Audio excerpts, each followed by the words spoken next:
O Chris, saan ka na naman ba nagpunta? Bungad na tanong ng ama ni Chris. Diyan lang ho, tay. Meron lang ho tiningnan. Wika naman ni Chris. Matapos nilang makapag-usap ay agad din namang pumasok si Chris sa kanilang tahanan. Animoy balisang-balisa ito ng mga oras na yon dahil sa kanyang mga nasilayan. Nang makapasok na ito ay agad din namang nagpalit ng damit si Chris at kasabay nito ang pagtungo niya sa banyo upang maghilamos. Ginawa yun ni Chris upang kahit papaano'y mahimasmasan sa kanyang mga nakita. Ay, ano bang nangyayari sa akin? Nung isang araw si Lolo Mac, tapos ngayon yung halaman naman. Wika ni Chris sa kanyang sarili. Habang abala itong kakaisip ng mga bagay-bagay, ay hindi niya namalayan ang paglapit ng kanyang ama. Chris, kung may problema ka, sabihin mo. Anong silbi namin bilang mga magulang mo, di ba? Bungad na wika nito. Wala naman ho, tay. Meron lang akong iniisip. Sagot naman ni Chris. Kasabay ng pagsagot ni Chris ay ang paglabas din niya ng pintuan upang ipagpatuloy ang trabahong inumpisahan ng kanyang ama. Buong umaga at hapon silang naghaharapas dahil sa merong kalawakan ang lugar na yon. Di naman ito pwedeng hayaan nila Chris, gawa ng matataas na ang mga talahib na naroon sa lugar na yon. Pagsapit ng hapon ay siya namang pagpahinga ng mag-ama. Dinalhan sila ng kanilang merienda upang kahit papaano maibsan ang kanilang pagod na nadarama. Pagsapit ng gabi ay maaga pang nakatulog sila Chris dahil na rin sa pagod. Habang sila ay natutulog, ay sa hindi inaasahang pagkakataon ay merong nangyaring kakaiba. Biglang sumigaw ang ama ni Chris sa kanilang silid nang sa hindi malamang dahilan. Dahil sa lakas ng pagsigaw nito ay agad namang nagising si Chris. Dali-dali niyang tinungo ang silid ng kanyang mga magulang at nadatnan niya ang kanyang ama na nakaunat. Nakaunat yon na parang merong humihila sa ulo at sa mga paa nito. Kitang-kita sa mukha ng ama ni Chris noong mga oras na yon ang paghihirap nito. Tay! Tay! Ano nangyari? Gulat na tanong ni Chris. Ang tanging sagot lang naman nito ay pag-ungol na para bang nahihirapang baboy. Dahil sa mga pangyayaring yon, ay halos hindi na nila alam na mag-ina ang kanilang gagawin. Unang beses pa lang kasi itong nangyari sa kanyang ama, kaya hindi talaga alam ng kanyang ina kung ano ang dapat gawin. Si Chris naman ay pilit minamasahe ang inaakala niyang nagpapahirap sa kanyang ama. Paikot-ikot yon sa kanilang katre hanggang sa bigla na lang nawalan ng malay ang ama ni Chris. Nawalan yon ng malay pero nakamulat ang mga mata. Animoy isang patay na ang tatay niya noong mga oras na yon dahil sa kanyang nasilayan. Bigla namang nabuhayan ng loob si Chris nang marinig niya ang pagtibok ng puso nito. Chris! Ang tatay mo! Hindi pumipikit ang mga mata! Chris, Diyos ko! Ang tatay mo! Wika ng kanyang ina. Nang marinig yun ni Chris ay agad naman ang paglapit niya sa uluhan ng kanyang ama upang kumpirmahin ang sinasabi nito. Paglapit niya dito ay agad niya namang pinapikit ang mata ng kanyang ama. Laking gulat ni Chris nang biglang dumilat yun matapos niya yung mapapikit. Animoy ang paningin ng ama ni Chris ay nasa malayo. Di gumagalaw ang kulay itim sa mga mata nito Bagkus ay nakatitig lang ito sa bubong ng kanilang bahay. Di rin yon nakakaramdam kahit pinagkukukurot na ito ng kanyang asawa. Animoy ang wisyo ng ama ni Chris ay wala na sa kanyang katawan. Dahil sa hindi naman nila alam ang kanilang gagawin, ay napagpasyahan na lamang ni Chris na hayaan na lamang ito sa ganoong estado. Wala din naman kasi silang magagawa dahil wala silang kaide-ideya kung ano ang nangyayari sa ama niya. Pagsapit ng umaga ay ganun pa rin ang itsura ng kanyang ama. Halos manlumo na lamang dito si Chris dahil sa ramdam niyang nahihirapan na ang kanyang ama noong mga oras na yon. Ang ina naman ni Chris noon ay agad namang lumabas ng kanilang tahanan paggising nito upang humanap ng albularyo. Pagbalik ng ina niya sa kanilang bahay ay kasama na nito ang isa ring kilala na albularyo sa lugar nila Chris. "Pasok ho kayo, Tiyo Mansyo. Huwag ho kayong mahiya," wika dito ng ina niya. Agad namang tumungo ang albularyong isinama ng ina ni Chris sa kanilang kinaroroonan. Pagpasok nito ng silid ay biglang nanlaki ang mga mata nito. Animoy nakakita yon ng dyablo dahil sa naging reaksyon nito. Diyos ko! Ano yan? Saan yan pumupunta? Gulat na wika ng albularyo. Nadatnan niya kasing nakadilat pa rin ang ama ni Chris noong mga oras na yon, na animoy natuyo na ang mga likido nitong nakapalibot sa kanyang mga mata. Nang makita ito ng albularyo ay agad niya namang nilapitan ito habang merong inuusal.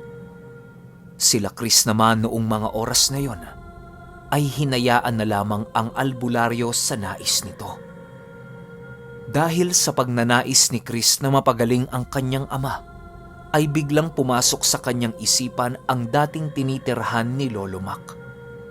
Alam ni Chris sa kanyang sarili na maaaring merong gamot na makakatulong sa kanila sa lugar na yon. Wala nang pasabi si Chris sa kanyang ina, basta ang nais niya ay makapunta kaagad sa dating tahanan ni Lolo Mac. Pagdating niya sa bahay ni Lolo Mac ay agad din naman siyang pumasok dito. Hinanap niya ang tagapagbantay ng bahay na yon upang tanungin ito sa maaaring sanhi ng sakit ng kanyang ama. Agad namang nakita ni Chris ang tagapagbantay ng bahay na naroon sa silid ni Lolo Mac. Nakahiga yon sa isang tipak ng kahoy na nakabilad sa haring araw. "O bata, ang aga mo naman yata." Bungad na wika ng nilalang kay Chris. Meron kasi akong kailangan eh." Sagot naman dito ni Chris. Habang sila ay nag-uusap, doon na nga isiniwalat ni Chris ang nangyari sa kanyang ama. Ang halamang nilalang namang yon ay nanatiling nakikinig sa kanya upang alamin ang nangyari. Nang natapos ng magkwento si Chris, ay doon na nagwika ang nilalang ng mga bagay na maaari niyang gawin. "Alam mo bata, wala akong alam sa kung anong nangyari sa iyong ama. Pero base sa aking mga narinig, ay maaaring naengkanto ito ng isang maharlikang laman lupa. Kung tama ang hinala ko, hanggang bukas na lamang ang buhay ng iyong ama. Kung nais mong mapagaling ito ay kailangan mong mag-alay ng mga pagkain at karne sa lugar na huling pinuntahan ng iyong ama. Magpakulo ka din ng kalamansi at ipainom mo ito sa iyong tatay. Kung hindi ka namang kumbinsido sa suwestyon ko, ay maaari mong halungkatin ang librong nakatambak dyan sa aparador ni Makmak. Tandaan mo bata, maraming makapangyarihang salita ang nakapaloob sa librong yan. Kung maaari ay huwag mo itong basahin gamit ang iyong isipan." Wika ng nilalang na tagapagbantay ng bahay ni Lolo Mac. Nang marinig ito ni Chris, ay agad din naman niya itong sinunod. Hinalungkat ni Chris ang aparador ni Lolo Mac upang makita ang librong tumutukoy sa sakit ng kanyang ama. Pero kahit anong hanap niya sa mga librong naroon, ay wala pa rin itong saysay sa kadahilanang hindi niya naiintindihan ang mga lengguwaheng nakapaloob sa librong yon. Dahil sa pagkabigo ay wala nang nagawa si Chris kung hindi sundin ang payo ng tagapagbantay. Dali-dali siyang bumalik sa kanilang tahanan upang sundin ang sinabi ng nilalang na yon. Pagbalik niya sa kanilang tahanan ay nadatnan niya ang kanyang ina na nanonood sa ginagawang ritual ng albularyo. Di na muna siya tumungo sa silid ng mga magulang niya dahil sa nais niyang magpakulo ng kalamansi. Matapos itong gawin ni Chris ay agara naman niyang binigay yon sa albularyo upang ipainom sa kanyang ama. Di naman nagdalawang isip ang albularyong yon na painumin ang ama ni Chris dahil ang buong akala nito ay isang ordinaryong tubig lang ang binigay sa kanya ng anak nito. Matapos niyang painumin yon, ay agad din namang bumalik ang albularyo sa kanyang ginagawa.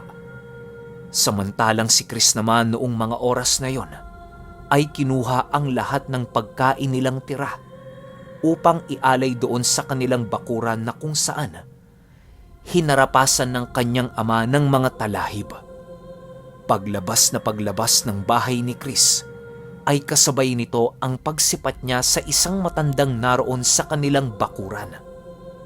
Agad naman itong nakilala ni Chris dahil sa tindig nito. "Lolo Mac! Lolo Mac, tulong!" wika ni Chris. Paglapit ni Chris sa matanda, ay agad naman siyang tinanong nito kung ano ang nais niyang tulong. Naramdaman kong ginagambala ang ama mo, Chris. Kumusta siya? Maayos na ba ang kanyang kalagayan? Tanong ni Lolo Mac.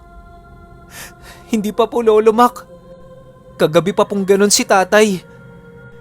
Hindi na po namin alam kung anong gagawin." Sagot naman ni Chris habang mangiyak-ngiyak. Yan ba ang alay? O siya, dalhin mo ako sa lugar na kung saan huling pinuntahan ng ama mo. Ako na ang bahalang kumausap sa mga nilalang na nakatira sa lugar na yon. Sagot naman ni Lolo Mac. Pagkarinig nito ni Chris, ay agad naman nilang tinungo ang lugar na pinagharapasan ng kanyang ama. Pagdating nila dito ay agad namang lumapit si Lolo Mac, dala-dala ang alay na hawak ni Chris. Di na ni Lolo Mac pinasunod si Chris, gawa ng napakadelikado sa kanya ang lugar na yon. Ayon kasi kay Lolo Mac, na ang lugar na pinagtabasan nila ng damo ay siyang kagubatan ng mga laman lupa. Isa din yung lagusan ng kanilang uri patungo sa kanilang kaharian. Maaring nakapatay ang ama ni Chris ng laman lupa noong mga panahong tumatabas ito ng damo. Paglapit dito ni Lolo Mac, ay ramdam ni Chris ang pag-uusal nito. Kahit pabulong ang pag-usal ni Lolo Mac noong mga oras na yon, ay rinig na rinig yon ni Chris. Sa bawat pagbigkas ni Lolo Mac ng kanyang mga usal, ay siya namang panlalabo ng paningin ng binatilyo. Chris, lumayo ka pa ng konti.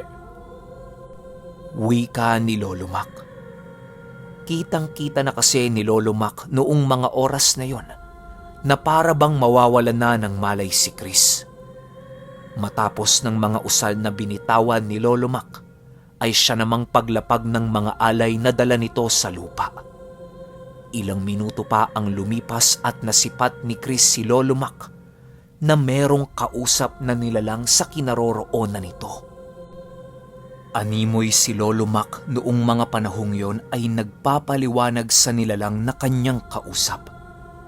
Matapos nitong makipag-usap, ay agad naman itong tumungo sa kinaroroonan ni Chris. Chris, marahil ay nagtataka ka kung sino ang kausap ko sa talahiban. Huwag kang mag-alala. Naipaliwanag ko na sa hari ng mga laman lupa ang kasalanan ng iyong ama. Napatawad na rin nila ito at ayon sa kamahalan ay aalisin na niya ang sumpang ibinigay niya sa iyong tatay. Kaya napakalakas ng pamarusang binitawan ng kamahalan ay dahil sa nasugatan ng iyong ama ang pinakamamahal nitong anak.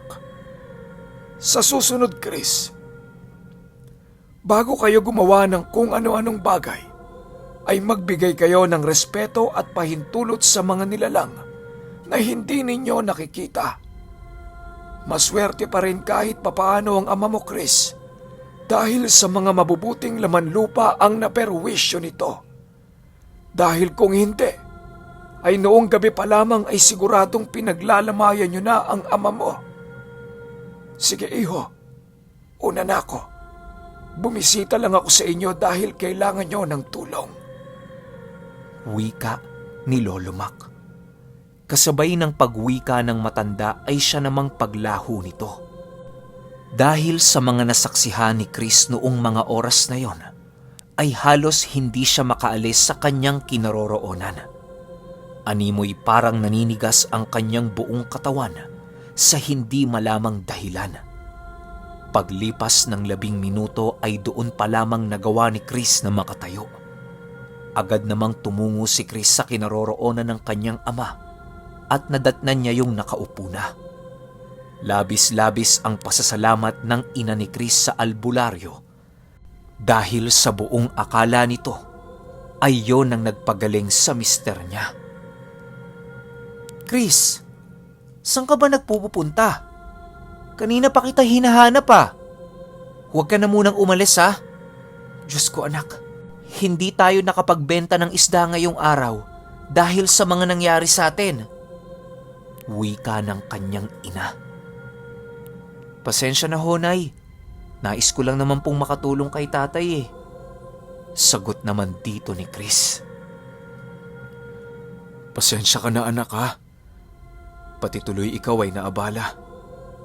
Nak, tulungan mo muna ang iyong ina sa mga gawaing bahay. Di ko pa kasi kayang igalaw ang aking katawan eh. Wika naman ng kanyang ama. Nang marinig ito ni Chris ay tumangulang naman ito upang maipakita ang pagsang-ayon niya sa kanyang ama. Lumipas ang ilang buwan at balik normal na ang gawain nila Chris sa kanilang tahanan. Kahit napakaraming dumadalaw na panaginip kay Chris, ay binabaliwala na lamang niya ito sa kadahilan ng panaginip lang naman ito at wala ng iba pa. Isang gabi, nahuli ng uwi si Chris. Merong kasi siyang pinuntahan ng mga oras na yon at hindi na niya namalayan ang takbo ng oras. Habang siya ay naglalakad papauwi sa kanilang bahay, ay merong humarang na isang nilalang sa kanyang dinaraanan. Ang nilalang na nasilayan ni Chris noong mga oras na yon ay isang lalaking merong malaking pakpak at umaalingasaw ang amoy nito. Napakaitim din ng balat ng nilalang na yon at meron itong mahahabang dila. Nagsisitalasan din ang mga kuko nito sa paa at kamay na siyang nagbigay kilabot sa katawan ni Chris. Pagtingin ng nilalang na yon sa mga mata ni Chris ay meron itong inuusal-usal. Matapos nitong mabitawan ang kanyang usal, ay biglang nakaramdam si Chris ng paninigas ng kanyang katawan. Kahit anong pilit niyang igalaw ang kanyang mga kamay, ay sumuway yon sa utos ng kanyang utak. Ang nilalang naman na nasipat ni Chris ay dahan-dahan nang lumalapit sa kanya. Habang tumutulo ang napakalapot nitong laway. Paglapit na paglapit nito kay Chris, ay dinilaan siya nito mula sa leeg hanggang dibdib. Isiniksik rin ng nilalang na yon ang kanyang mahabang dila sa bunganga ni Chris. Dahil sa ginawa ng nilalang na yon, ay halos hindi na maisip ni Chris na meron pa siyang pagkakataong makatakas. sa aswang na humarang sa kanya.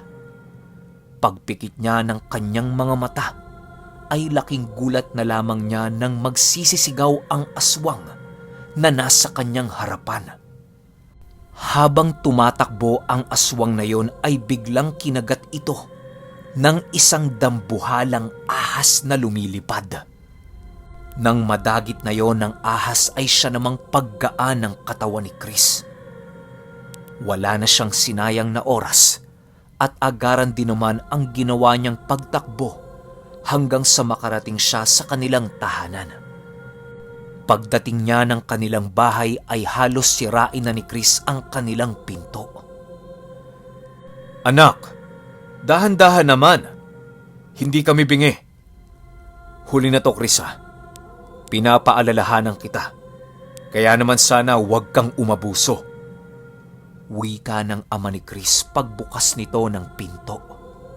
Di naman yon pinansin ni Chris dahil sa mga pangyayaring kanyang naranasan.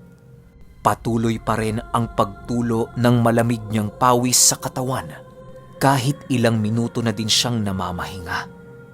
Ang ama naman niya noong mga oras na yon ay bumalik na sa kanilang silid. Nang mahimasmasa na si Chris, ay agad din naman itong tumungo sa kanyang kwarto upang magpahinga. Okay, grabe. Angas nung lumilipad na ahas, no? Feeling ko alaga yun ni Lolo Mac eh. O talagang alaga yun ni Lolo Mac. Alam ko nabanggit ko na yun sa part 2 ata. Pero hintay tayo sa part 4. Sunod ko kaagad.